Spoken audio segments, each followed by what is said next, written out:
Bonjour, j'espère que vous allez bien. Aujourd'hui, je vais vous parler du livre que je souhaite sortir d'ici 2 3 semaines. Alors, c'est un livre qui sera disponible sur Internet gratuitement. Donc, j'ai un site là qui va être fait et vous pourrez télécharger ce livre sur le site et le consulter en ligne. Alors, c'est un livre qui parle des problèmes de la société, donc des problèmes que je pense qui sont vraiment importants et qui sont vraiment lourds pour la société. Et je propose plein de solutions qui sont peut-être pas toutes bonnes, mais au moins j'ai le mérite, je pense, de pas faire comme dans les médias classiques où ils montrent en avant un problème, ils disent on peut pas le résoudre et ils font de l'audience avec ça. Non, moi je veux des solutions.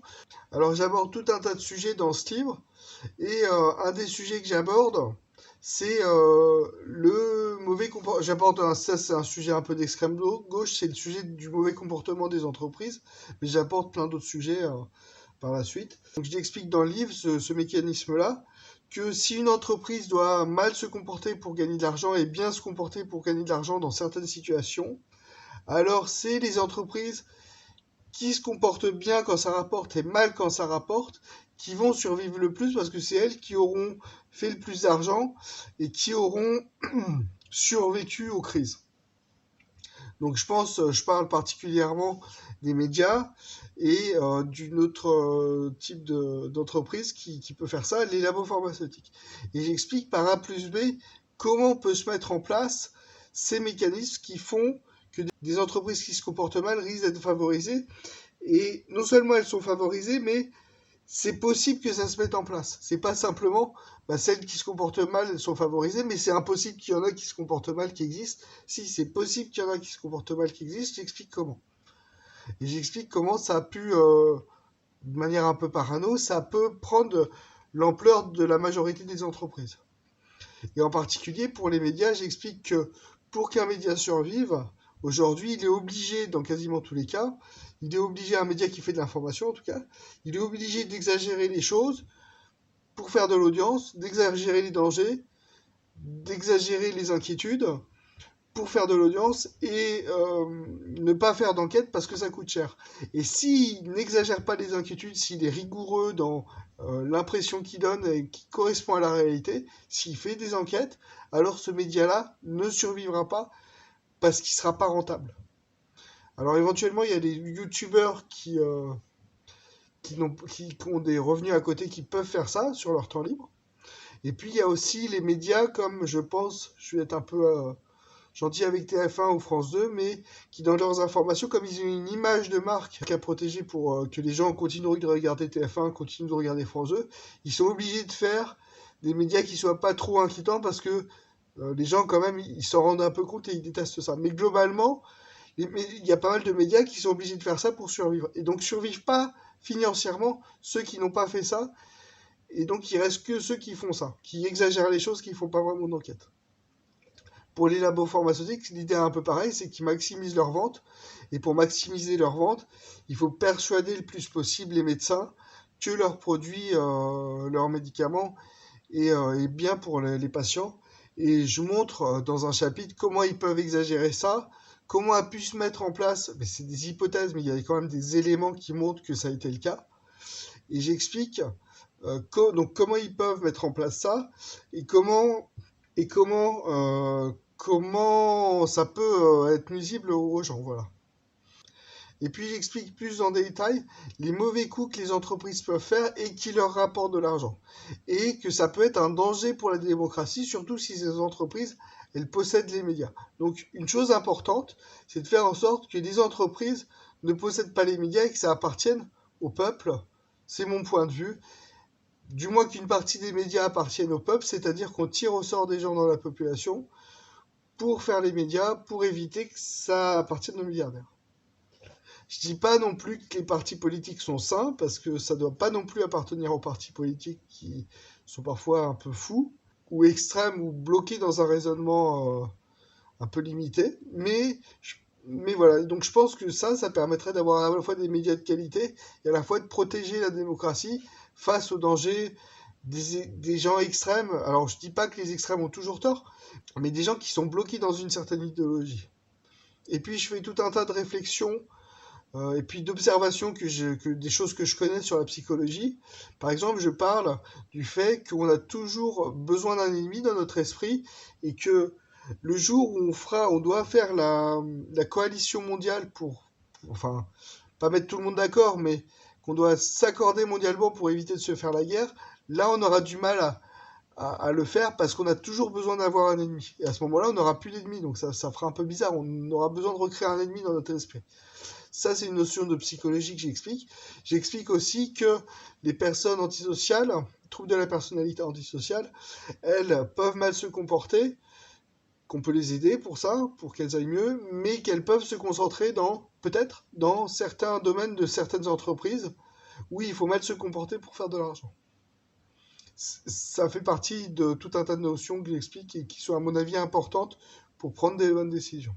J'explique comment éviter les dictatures. Bah, c'est assez simple. Il faut qu'il y ait une justice indépendante, des médias indépendants, l'armée qui respecte certaines règles. Je donne tout un tas de mesures vraiment importantes pour que les parlementaires fassent des lois de meilleure qualité. Qu'il y ait un suivi dans ces lois, qu'on prenne du temps pour faire ces lois, qu'on consulte les juges, qu'on consulte les personnes concernées directement, qu'on tire au sort les gens dans les entreprises, qu'on fasse une institution pour s'assurer que ça est bien respecté, et donc donner une note aux lois pour dire voilà, cette loi, elle était bien faite, on a fait tout ce qu'il fallait pour la faire bien, ou pas, et que ça incite ainsi les députés à faire des bonnes lois.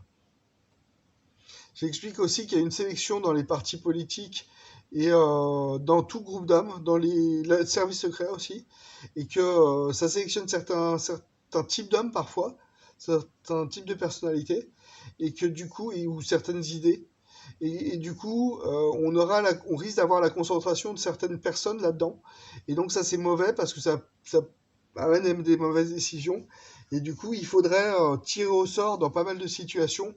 Par exemple, il faudrait tirer au sort des députés dans la population pour qu'ils fassent députés, ça serait bien.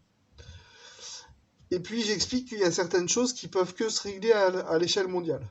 Et j'explique qu'il faudra que les députés du monde entier s'accordent entre eux pour aller voir les autres, députés des autres pays, et ils fassent des accords, voilà, pour limiter les abus de leurs entreprises sur les autres endroits, faire en sorte de partager les ressources minières, etc. Et qu'on sera obligé de faire un accord mondial, peut-être un parlement mondial, pour résoudre ces problèmes-là. J'explique aussi par la suite qu'il y a des raisons d'être pauvre ou riche qui sont pas justes, et donc qu'il faut limiter ces problèmes-là, même si c'est un peu dur, mais qu'au final, il faut faire en sorte que les inégalités n'empirent pas au fil des décennies. Que si par exemple en 1980 il y a 50% des gens qui possèdent 60% des richesses, en 2024 il y a aussi 50% des gens qui possèdent 60% des richesses. Et ça, il faut être actif sur la population, il faut être de gauche, j'ai envie de dire, pour vraiment agir. Et il ne faut pas laisser les choses se faire comme ça parce que ça va empirer et ça va pas être bon. J'explique aussi que le marché, il a parfois des mauvaises conséquences. Par exemple, le marché, il fait, mais ça, c'est des choses un peu dures à résoudre. Mais je propose aussi des idées. Que le marché, par exemple, il fait que, on a un téléphone portable qui nous fait chier toute la journée parce qu'on est tout le temps dessus. Et que, du coup, les entreprises, elles sont obligées de prendre du temps pour faire de la pub sur les sites web, sur les téléphones portables pour qu'elles fonctionnent. Et ça, c'est du temps qui est un peu gâché par rapport au bottin. À l'époque, on avait un bottin, il y avait une petite illustration de rien du tout, ça suffisait aux entreprises pour fonctionner. Maintenant, elles ont besoin de faire de la pub partout, ça prend de l'argent, c'est du gâchis. Mais voilà, donc je propose des solutions face à ça aussi. Je donne plein d'idées en vrac également, et j'explique le mécanisme de tirage au sort que j'ai proposé avant, un mécanisme qui permet qu'il n'y ait pas de tricherie dans le tirage au sort, que un peu tout le monde puisse aller vérifier et que ça soit quasiment impossible qu'une puissance étrangère ou que des lobbyistes aillent placer leurs gens, leurs personnes dans le système de loterie. À partir du moment où la tête des gens qui font la loterie ne sont pas corrompus non plus. Et que la justice ne soit pas corrompue non plus. Et puis je parle un peu des États-Unis parce que je pense que, enfin il y a des reportages qui montrent ça, qu'ils font une guerre économique pas possible.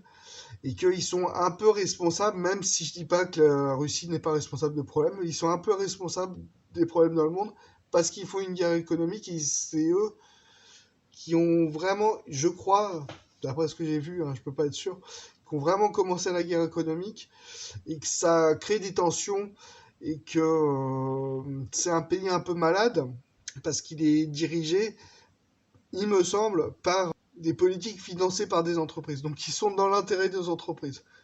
Et que comme c'est un pays très puissant, bah, on aura du mal à le soigner en fait. Voilà. Et il a de l'importance au niveau mondial. Mais peut-être la Chine ou la Russie ont ces problèmes, d'autres problèmes un peu différents, mais qui fait qu'on aura du mal à les soigner.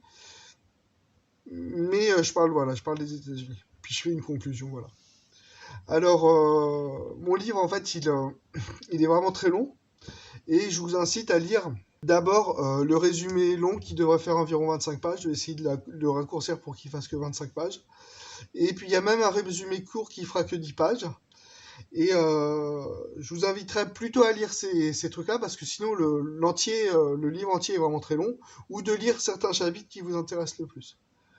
Parce que par exemple le premier chapitre il fait 30 pages. Voilà. Il y a une dizaine de chapitres donc c'est vraiment colossal. Et voilà, j'espère que mon livre il vous plaira, j'espère qu'il sera utile. Je vous incite à mettre un pouce sur la vidéo, je vous incite à, à me financer un peu sur Patreon parce que ma situation financière elle est pas terrible. Et ça pourra m'aider pour continuer les vidéos et pour contacter un peu les personnes qui ont de l'importance pour faire savoir ces idées. Et voilà, donc je vous remercie beaucoup et je vous dis à bientôt.